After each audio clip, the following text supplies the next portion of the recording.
Hey, how's it going, everybody? Car Talk episode, I don't remember. I think it's like 56 or something.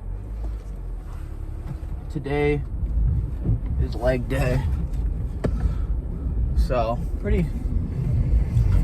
I'm not like excited because my gym bro Brad went on a date yesterday.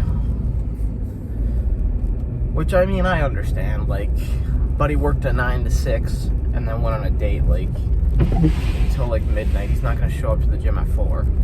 You know, he's got work. Meanwhile, I work a part-time job and it's fucking January. I'm sorry, I work a retail job and it's January. But I do work part-time. So, I've just been thinking about things and been thinking about just how life is right now, and honestly, I'm pretty, I wouldn't say, actually, yeah, I would probably say happy. I'm not like fully 100% like the happiest person to ever exist, but am I happy? Yes, I am. You know, because, you know, living a life of doing things all the time, blah blah blah, what am I doing right now? I am building to that life, you know. I'm not saying I'm going to be building to that life forever, because people build to their retirement, and then once they retire, they're 65 years old. They've already lived 80% of their life, their terrible fucking life, and, you know, went through it all to enjoy it at the very end when they're fucking, you know, old as shit, can barely move their body, fucking like bullshit. It's like, I don't really want to enjoy life then, you know? I'm gonna start hustling real hard once I graduate college, which I'm going to college next year.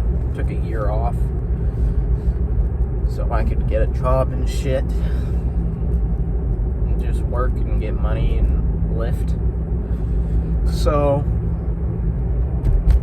yeah, with college, my part-time is going to be great for college, you know. That's why I got a part-time job.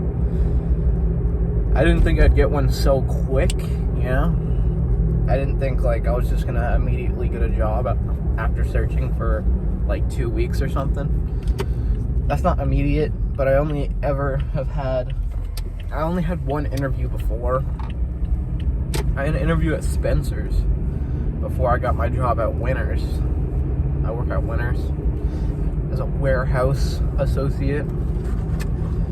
But my first job application interview was at Spencer's, and I gotta say that was one of the most awkward interviews or interactions I've had ever in my life. So it started off, I walked in there and I was like, hey, I'm here for the interview. They're like, hey, here's whatever the hell her name was, I don't remember. She's gonna be interviewing you. We walked over to some place, I sat down, she asked me a whole bunch of questions. And I was super professional, you know, wearing a polo shirt. Not actually very professional, I was wearing jeans, you know. I didn't want to be like too professional, because I thought, oh, if I'm too professional, it's Spencer's, you know what I mean? Like, you gotta not be like the most professional motherfucker. Like, you can't wear a business fucking suit to Spencer's, you know. That's kind of stupid. So got there in my jeans and my polo shirt. I was looking good, you know. And I kid you not, this girl I don't even think made eye contact with me once during the interview. I'm not even kidding.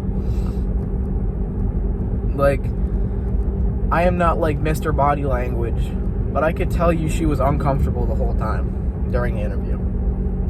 Like, bitch, I'm supposed to be the fucking I'm supposed to be the motherfucker being interviewed. Why are you nervous? You know? Like, why are you not doing your job properly? Now, that didn't make me break my interview character, but a couple times I was like, you know, like, what you do in interviews, mainly with women that you're interviewing, because men find this intimidating or whatever, supposedly by the body language fucking activists, is try and make eye contact as much as possible. Only break every like 10 seconds maybe. But when you're talking about something, try and make the most eye contact you can. Try not to move, try not to fidget, you know? And also, don't say words like and all that, because is bad, you know? Instead, and also don't talk too fast, you know? Just like normal interview shit. I gotta say, if it weren't for that stumbling ass bitch, I probably would have got the job, you know? But thank God I didn't. Like, working at Spencer's, dude, I was tripping when I applied there. Not saying Spencer's is a bad place to... yeah, it does kind of seem like a bad place to work, if I'm being honest. Like, the people that work at Spencer's, dude, I don't want to be associated with them. That is, like, totally not my fucking shit. Also, another reason why I think I didn't get the job is I actually was too professional for the job. I think. Like, think about it. Are they going to hire somebody that dresses very nicely to work, that, you know, composes themselves in a nice manner to a job like Spencer's, where it's all about street clothing, bongs, and sex toys? I don't think so. So, moral of the story, don't fucking apply to Spencer's unless you're a fucking absolute trailer park trash, goth, fucking fat bitch. Alright? And then maybe you'll get the job. My interview at Winners went really fucking good. Something, pro tip for getting jobs that nobody tells you about unless you look it up on Google, is go to the company's website, read their like synopsis and all that shit, read about the company, research the company. If you research the company, you are like 90% gonna get the job, you know? Because they'll ask you like, why do you want to work here, you know? And for Winners, I was like, well, you see, I just love the atmosphere, and I love the treasure hunt experience that Winners gives to their customers, giving them, you know, 20 to 60% off designer clothes, blah, blah, blah, you know? I said, like, the most, like, bought answer ever. But that just shows that I read the fucking synopsis. This is a girl that works at Winners that's hiring me. It was actually a manager. Who would have thought? And so she probably heard that part and was like, oh my god, he's for real. He fucking researched that shit. Let's hire him. He's someone that's gonna be professional. And then I got the job. So yeah. And I'm one of the 3 people that's a dude that works at Winners. We got me. We got, I probably shouldn't name them, like this cash guy, and he also works in the warehouse, and a warehouse guy that also works cash sometimes. So, yeah. Anyways, I'm gonna go hit legs. I'm gonna destroy my fucking legs. Just like Brad destroyed my heart by not showing up here. I will see you guys tomorrow. Peace.